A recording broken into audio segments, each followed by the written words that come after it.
Para muhibbin rahimakumullah. Yang kedua adalah adlul umara, adilnya para pejabat, adilnya para penguasa.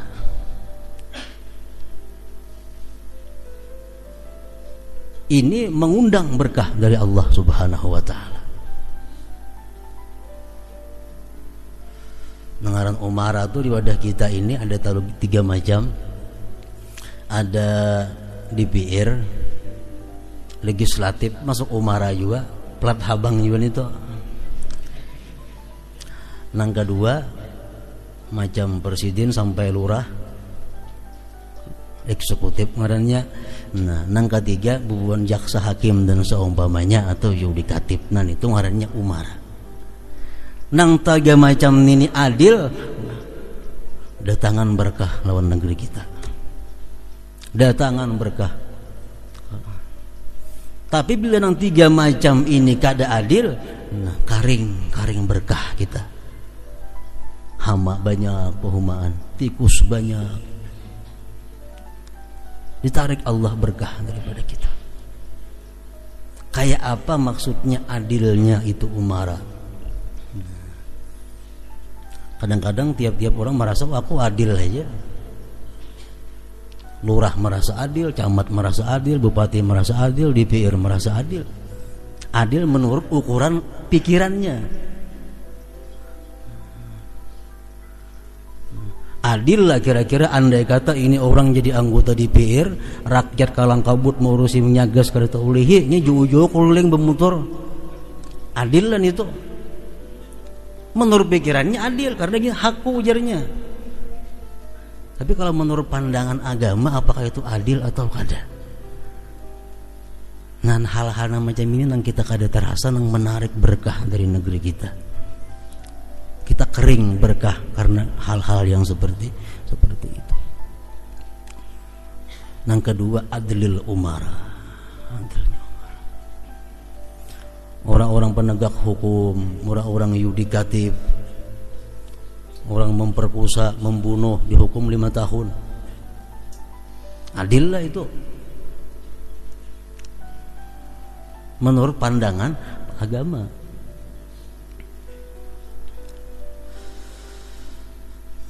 Jadi adlul umara, keadilan para umara.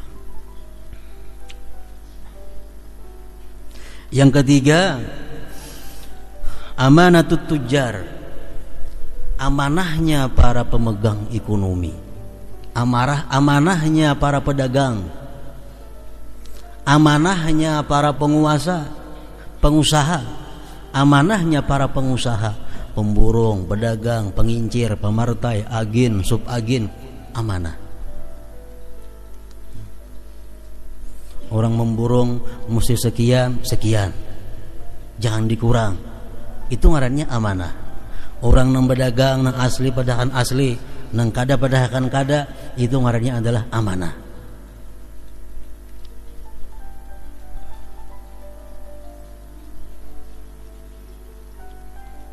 Bila sudah pedagang ini kada jujur, pengusaha ini sudah kada jujur, nah menambah kurang berkah lagi dari negeri kita. Menambah susut lagi berkah daripada negeri kita ini.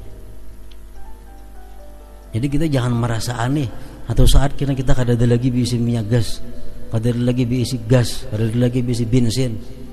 Kenapa? Ditarik oleh Allah Subhanahu wa taala karena hal-hal seperti tadi.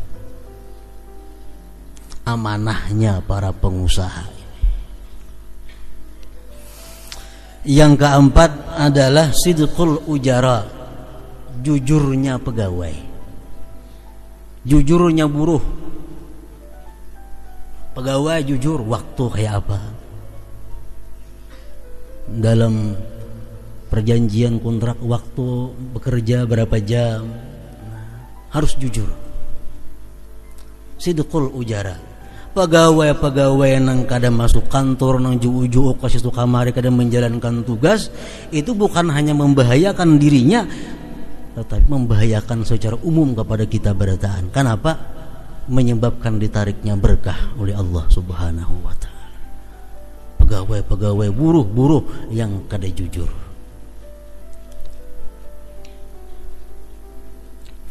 Yang kelima, yang menyebabkan berkah Allah datang kepada kita adalah iffatun nisa, terhormatnya perempuan-perempuan. Pandainya perempuan-perempuan kita menjaga kehormatan dirinya. Terhormatnya perempuan-perempuan dalam pandangan Allah, pandangan Rasul, pandangan orang-orang saleh. Iffatun nisa.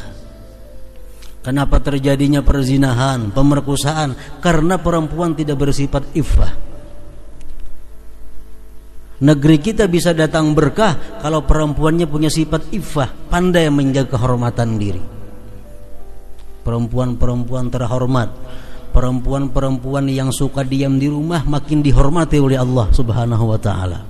Perempuan-perempuan yang menutup rapat auratnya makin dihormati, disanjung oleh Allah Subhanahu wa taala. Ini iffatun nisa ngarannya. Perempuan yang kurihing-kurihing itu yang kada punya iffah. Ujuk-ujuk di tengah jalan, pemarian, bisukan, kurihing-kurihing, rambut berhayabangan. Ini perempuan-perempuan yang tidak punya iffah, inilah yang menyebabkan negeri kita kering berkah. Kering berkah. Kalau kita hendak selalu dapat berkah, kita didik perempuan-perempuan kita supaya punya sifat iffah. Iffah. Yang keenam, yang menyebabkan berkah Allah datang kepada kita adalah sakhaul agniya, pemurahnya orang-orang yang punya kekayaan. Orang-orang kaya yang kikir, orang-orang kaya yang kikir menyebabkan kering berkah negeri kita. Menarik berkah salah satunya adalah pemurahnya orang-orang kaya. Kalau orang-orang kaya ini pemurah, adalah lagi kira-kira rentenir, orang-orang yang membungakan duit kada ada lagi. Karena orang kaya ini bakhil, duit itu sajam aja ada hitungannya, terjadilah rentenir di mana-mana.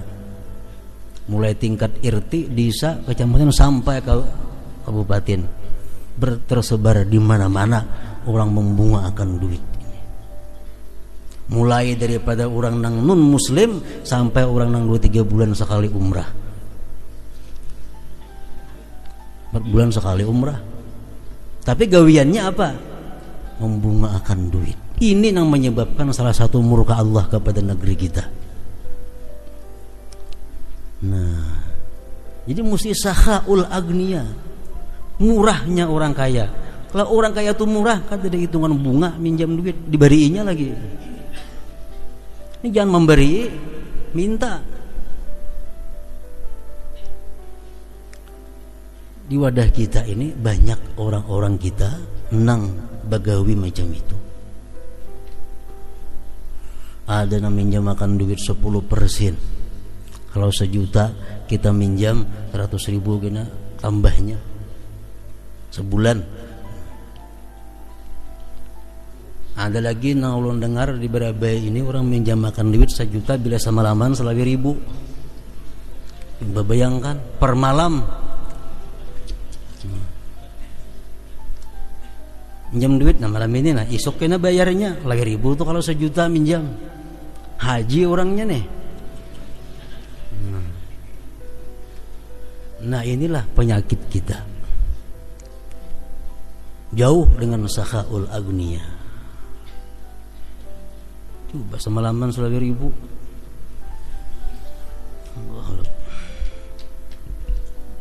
Yang ketujuh, mengundang berkah lagi adalah zuhdul fuqara, zuhudnya orang-orang fakir. Zuhudnya, zuhdul fuqara wa qanaatuhum, zuhudnya orang-orang fakir dan qanaahnya mereka. Orang-orang fakirnya ini zuhud. Kalau orang-orang fakir ini zuhud adalah yang jadi maling, adalah yang jadi cupit. Kada ada. Ini fakir kada berduit, tapi hubbud dunia, lalu menipu orang, lalu merampok orang.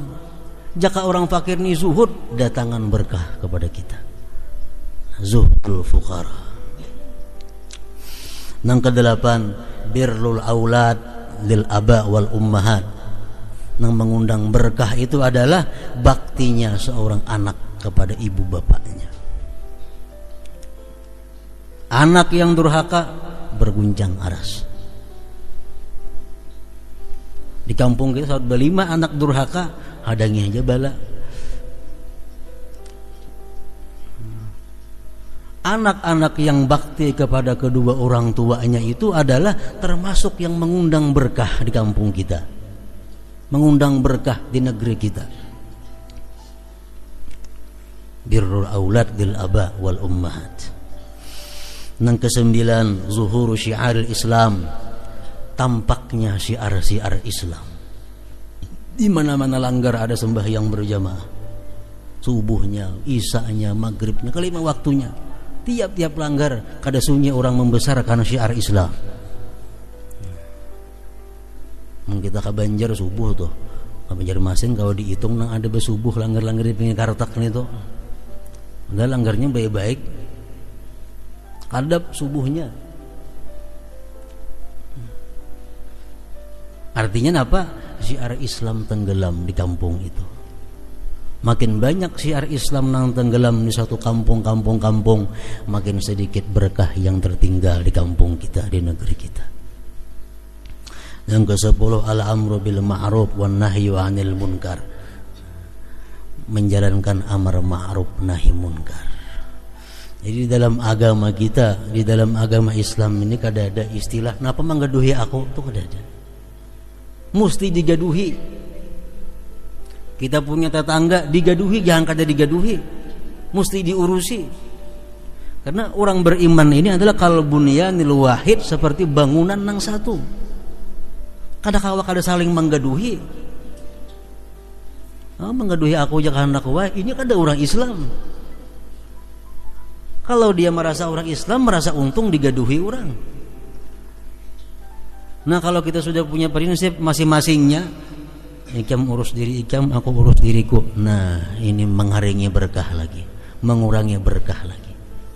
Kada ada lagi hubungan tetangga sebelah orang minum arak, di sebelah orang bazina, sebelah orang zubdi, kada perlu urusan-urusannya. Kalau kita punya prinsip demikian, habis berkah di negeri kita.